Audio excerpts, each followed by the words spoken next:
Greetings.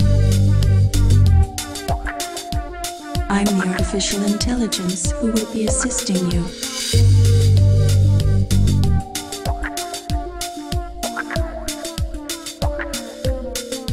Greetings.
What's going on, guys? Not much, man. Just playing a show tonight. Headlining, last show for the year.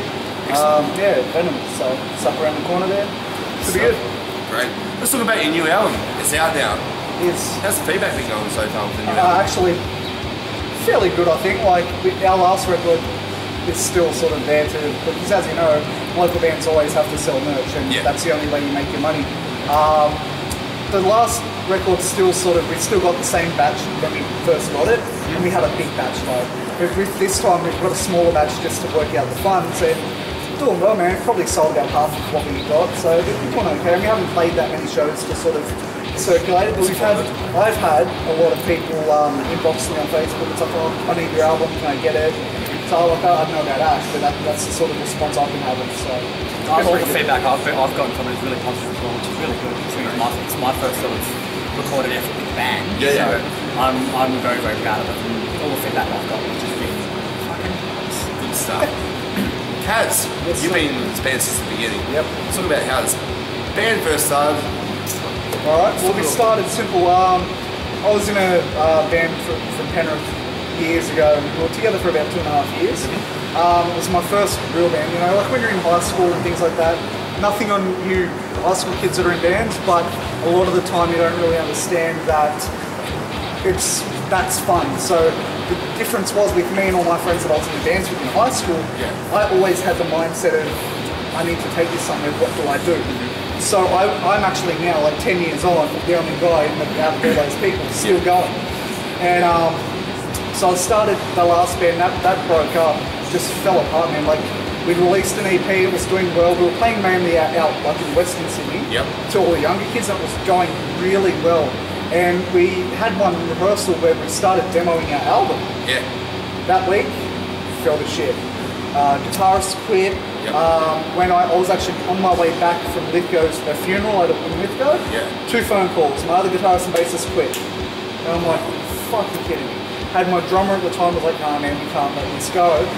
And he and I wanted to keep it going. We tried so hard to keep the bass player, he didn't want any part of it. We started some other stuff and it didn't work. Then my drummer then moved to Canada. So I guess that's as far away as you can get from me. I'm a bad influence, I guess. I went on fasterlouder.com, typical online searching, found bass player Seraph. Weird coincidence, man, you know everyone in the scene. And we realised we knew each other.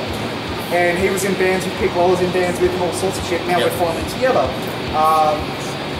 Got together that way. We've been together like 4 years now, man. Like, it's been a long fucking time. We had a whole, like an old guitarist.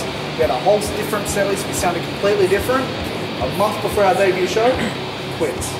And then he was one of those guys at the time, not now, that was, one taking all my songs. And all. So we were like nothing a month out from our debut show. My good friend, he's still my good friend Gavin, he hit me up and goes, "Hey, you need a guitar," so I started. Yeah. Following week, man, he came over, he wrote with Sin City in half an hour. Wow.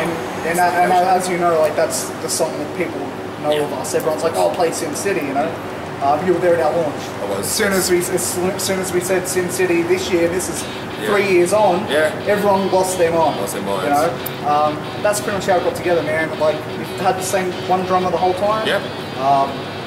Lots of guitarists and Ash, he can fill in his side of things. Well, you got Ash down in the band. How's Ash's impact made to the band? What was Ash?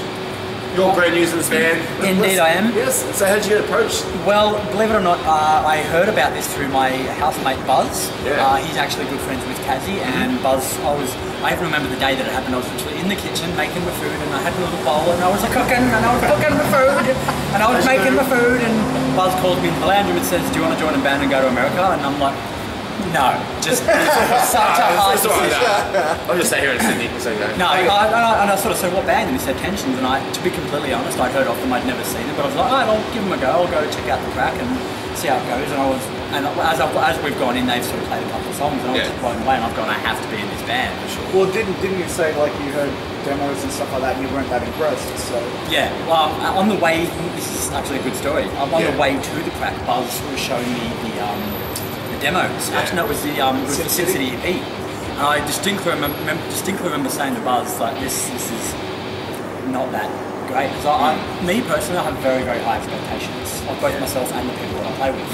And I remember listening to it and going, they better really pull something really, really good out in the Crack room, otherwise I'm not going to be very interested.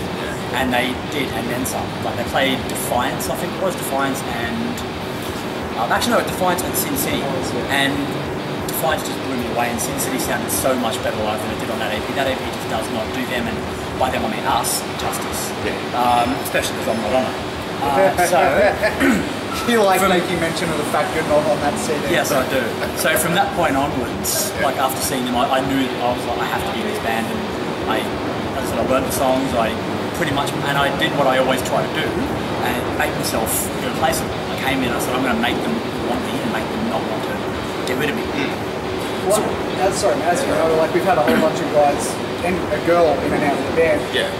He was the only person, like for me, because as like you might see from photos and things like that, I'm really the only one that looks like I look like, piercings, tattoos, long hair, all that.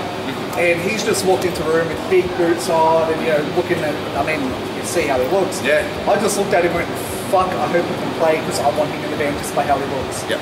And the first week we told him everything we wanted, we told him the high expectations because of all the people we had falling behind. He, he was like, well, the only reason I'm here is because I heard that you're dedicated and serious. Yeah. We gave him a list of demands. He is the only person to come back a week later, learn more songs than what he was asked. 2 weeks later, played his first show. He will say that he played like arse, and maybe he did, but there was a lot of people at the show, and everyone that saw us, just because Ash is a performer, as you can tell by him, he's interviewing him. He's a performer, which is good for myself and my bass player and my drummer, because our other guitarist is more of a, like I'll play and get it out that way, whereas we like, can bring people in. Very visual. Visual, yeah. And that show, man, like everyone's like, wow, that's fucking amazing, best we've ever seen you guys, because we looked like a real band finally. Like everyone's like, come on, and like this guy'd walk up to the front stage, and I'm like, what the fuck? Like, and he's like, yeah, bitch, and that's our now, man. Like our lineup now, it's actually a shame. By the time this is out, it might be known that our other guitarist is leaving the band to pursue other things. There's no hard feelings there, but for us at the moment, unfortunately, it kind of sucks that he's going because we all felt that we'd finally found it. And now we've got to sort of start again in a way. So, I mean, it won't be too bad, but yeah. So what are the plans for 2013? We're getting close to the new year. You guys got some gigs planned? Or? We do. I'm actually heading overseas for a couple of months. I need some me time. I've been doing bands for like 12 years or something like that if you include the high school stuff. And truth be told, I've actually lost a lot of girlfriends, a lot of actually I've had 2 fiancés, or a fiancé and a potential fiancé. And I've lost both of them to my respective bands because of how dedicated I personally am to music.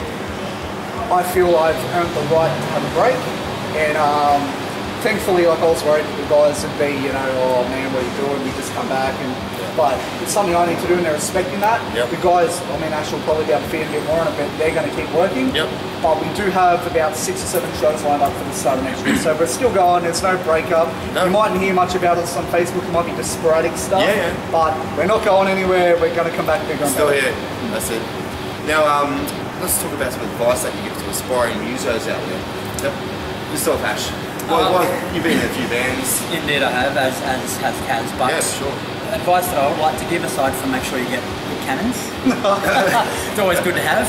No, but in all seriousness, whenever musicians, especially newer musicians, sort of speak to me about, hey, I'm in this band and we're starting a gig and this and that and the other, and one thing I always like to say for anything else is, first off, get comfortable with what you're doing. Just make sure you are 100% comfortable. As you can tell, bands that when they get on stage, they just sort of sit there, they look like they're uncomfortable, like they don't know what they're doing, they don't want to be there, whatever. Before you get gigs, before you even make a name for the band, before you even name the band or write songs or anything, just jam, just get comfortable with each other, get comfortable with what you're doing, and make sure that you're doing it, you're not forcing it. Because that is the one thing you can, and not just musicians, but people in general that love music, as we all do, that's why we're all here, you can tell when it's being forced, and it's just not good. And there are, unfortunately, people out there that are doing it just, they're doing it for the attention, or for not for the money, because there's no money. It's music. No fucking money. But they're doing it for whatever, other reasons they have, whereas you can tell when there's people that are just doing it just because they love to play music, and they'll just play music, every day, every week, every month, just because they simply love to do it. And that's what I sort of like to impart to other musicians, whether they're younger or whether they're just new to the whole scene, is just make sure you're doing it because you love it, and then make sure you're comfortable. After that, it'll all come along. Excellent. I agree with that, man. Like, for the years that I've been doing stuff, comfortability is right, because for the first time ever, like I was saying about how his tryout sort of was, came back a week later and learned a certain amount of songs, and we all, because of all the, I won't say letdowns because those people are still our friends, but things just didn't work. And that's the best way to put it. But with this guy, like, he came in, seemed full of himself, and he is, which he'll, I'm awesome. But because of that, I'm a bit full of myself too. So I was like, we'll see how this goes. The next week, man, he's like, I've learnt bits and pieces of these songs. I don't really know. And I'm like, all right, we'll see how this goes. Like, well, we're going to play this song. He's like, all right, no worries. The dude gets into a fucking power stance. And I'm looking at the whole band, looking at this guy, and I'm like, is this fucking dude for real? And then we started, and then we're like, all right. We're like, oh, what about this song? Yeah, we'll try that. We played a whole set straight. No stops. He didn't play perfect, but compared to anyone else that had been trying out or been there for a few weeks, first week in, man, it was like, just, the connection was there, and it's like, fuck, this is right, and this feels right, So he's right with the whole thing of, be comfortable, and unfortunately it does take you a while to understand that fact. Because when you're in band in school, or when you're in your first couple of bands out of school, you think it's all great, you think it's all working. That's like my last band. This band, I can finally say the comfortability is there, because you just know. Like, I can look at him, we know what we're thinking on stage, I can look at my bass player, same sort of thing, or we'll be telling each other, like, I'll look at them, look at something, and I'll walk up to him and I'll give him like a nod or a word, and I'll know exactly what's going on. That's when you know you found something special, regardless of if you're playing to 5 people, 5,000 people, whatever. If you're enjoying it and you're happy with who you're around, that's success. Fantastic. Now, people want to contact you guys to find more about the band, the website? Yep, unfortunately at the moment it's just Facebook. That's okay, Facebook. But Facebook seems to be the thing now, there was that MySpace thing a few years ago that died. My what? Yeah, MySpace. Yeah, I had one of those profiles once, actually kind of cool. But on the Facebook, facebook.com/Tensions Arise Metal. There is a friend page. Don't worry about that one so much, because we're all starting to move over to the like page. And obviously, you'll find our names if you don't know who we are by the interview and stuff like that through the page. I'm the good looking one. He's the good looking one. Add us through that. And I mean, even now on the like pages, you can inbox people. So whatever, if you want anything, if you want us to play shows, if you want our merch, if you want to just see how we're doing, we're always around, man. Like, I like I love talking to people. I love getting out there, and you know, I'm always one of the last to leave because I just love talking. And if people are giving me drinks, I'm going to keep drinking. You're drinking. That's it. Alright guys, Mel Matt here with Ash and Kazzy from Tensions Arise. Thanks, Check them out. man.